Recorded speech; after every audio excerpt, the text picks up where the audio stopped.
So இப்படிலாம் நம்ம பேசினா காவிரி பிரச்சனையில உன் கருத்து என்ன, முல்லை பெரியார் பிரச்சனையில உன் கருத்து என்ன, இப்படிலாம் அதெல்லாம் பத்தி உனக்கு என்ன தெரியுமா அப்படின்னு கேட்க ஆரம்பிச்சிருவாங்க. ஐயா, உலக மகா மேதைகளே, ROV ரிமோட்லி ஆபரேட்டட் வெஹிக்கிள், அதை வச்சு தண்ணிக்குள்ளேயே போய்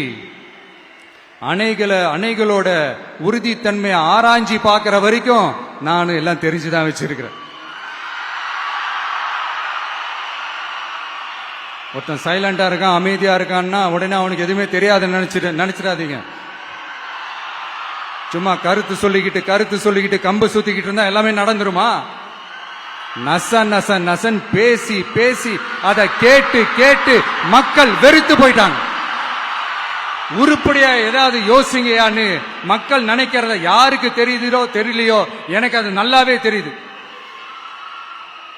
உரிய இடத்துக்கு போய் சம்பந்தப்பட்டவங்களோட பேசி அதுக்கான சொல்யூஷன் என்னன்னு தெரிஞ்சுக்கிட்டு அதை ப்ராப்பரா எக்ஸிக்யூட் பண்ணணும்.